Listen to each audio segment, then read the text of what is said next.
দুনিয়ার মানব মণ্ডলী স্মরণ করো আমার নবী আইয়ুব আলাইহিস সালামের কথা। কার কথা? দীর্ঘ 18টা বছর পর্যন্ত, কেউ বলতেছেন 40 বছর, কেউ বলতেছেন 30 বছর, কেউ বলতেছেন 7 বছর। আমরা 18 বছরটাই ধরি। 18টা বছর পর্যন্ত এত মারাত্মক, এমন মারাত্মক ধরনের ব্যাধিতে তিনি আক্রান্ত ছিলেন, রোগাক্রান্ত ছিলেন। জীবনে কোনোদিন আল্লাহর বিরুদ্ধে তিনি অভিযোগ দেন না, আল্লাহ আমি তো তোমার নবী, কেন আমারে রোগ দিলাম?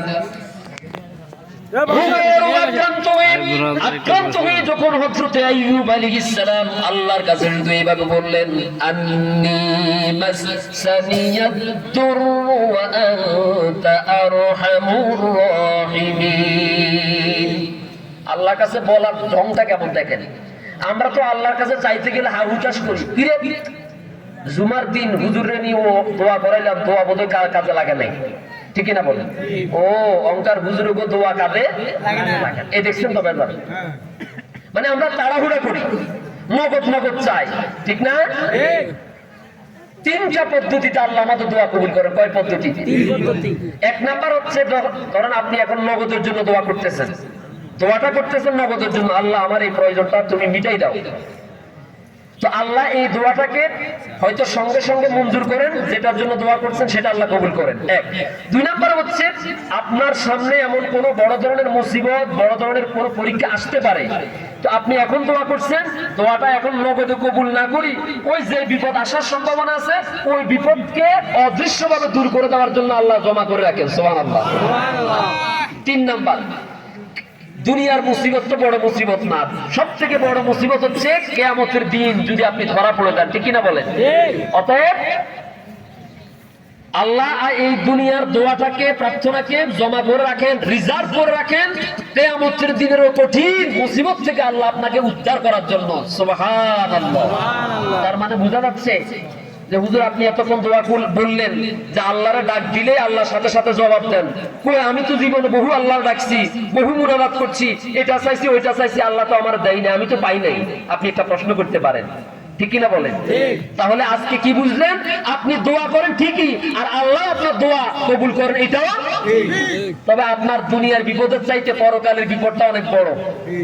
ওই বিপদ থেকে আল্লাহ আপনাকে রক্ষা করার জন্য, বাঁচানোর জন্য দুনিয়ার সব দোয়া আল্লাহ জমা করে রাখেন। সুবহানাল্লাহ। আচ্ছা, মাঝে মাঝে কি এমন হয় না যে হুন্ডা চালাতে গিয়ে, গাড়ি চালাতে গিয়ে আপনি এমন মারাত্মক ধরনের অ্যাক্সিডেন্টের মধ্যে পড়ার সম্ভাবনা আছে, আপনি তখন বলেন, ফেসবুকে পোস্ট করে অনেকে, কয় যে আজকে আবার নতুন করে হায়াত পাইছে, জীবন পাইছে, ঠিক কিনা বলেন? কি হয়েছে?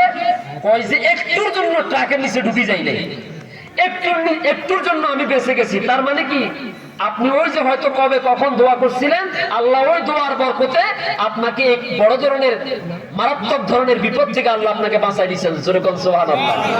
তাহলে আমরা আজকে আলোচনা থেকে কি শিখলাম? আল্লাহ এমন এক সত্তা, আল্লাহ আমাদের এমন এক রব, যে আল্লাহকে ডাক দিলেই আল্লাহ আমাদের ডাকে সাড়া দেন। সুবহানাল্লাহ। সুবহানাল্লাহ। ঈমান কি বেড়েছে না কমেছে? বেড়েছে। যেইভাবে আল্লাহ তাআলা দুনিয়ার সমস্ত নবী রাসূলদের দোয়া কবুল করেছেন। এখন আইয়ুব আলাইহিস সালাম বলতেছেন, আল্লাহ আমি তো রোগাগ্রস্ত হয়ে পড়েছি, আমি তো অসুস্থ হয়ে পড়েছি, আর তুমি রহমান, তুমি রহিম। বলার ঢংটা কেমন?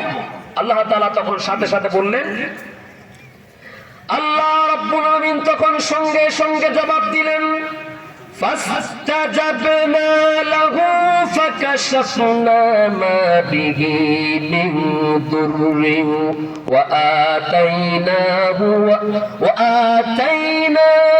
আহলাহু ওয়া মিসলাহুম মা'আহুম রাহমাতাম মিন ইনদিনা ওয়া যিকরা লিল আবিদিন। ফাস্তাজাবনা লাহু, আইয়ুব আলাইহিস সালাম 18 বছর অসুস্থ থাকার পরে, এই 18 বছরের ভিতরে কোনদিন আল্লাহ আমি তোমার নবী, আমি তোমার এত ইবাদত করি, আমি এত ফরজগার, আমি এত মুত্তাকি, এরপর তুমি আমারে দেখে শুনে আমারে রোগ দিলা। আমরা তো বলি আল্লাহ ওই ঘরে 8-10টা পোলা পাই, এগুলো একটা পানিতে পড়ি মারা যায় নাই।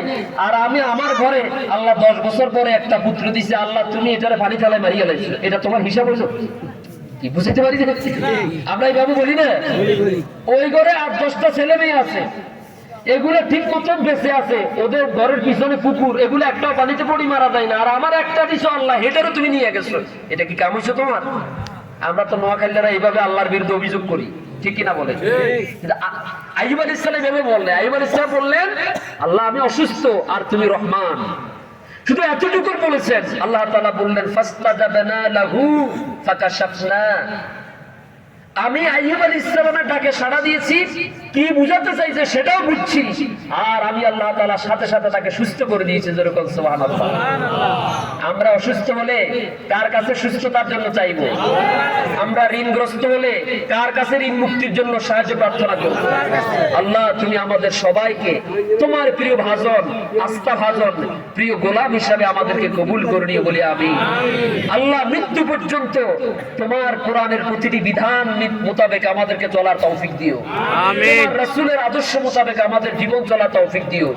আল্লাহ আমরা স্বপ্ন দেখি এই 56,000 বর্গ মাইলের বুকে আল্লাহ তোমার কোরআনের শাসন আর তোমার নবীজি সাল্লাল্লাহু আলাইহি সাল্লামের আদর্শ প্রতিষ্ঠা হয়েছে, অন্তত মরার আগে একটাবার আমাদেরকে দেখার তৌফিক দিও।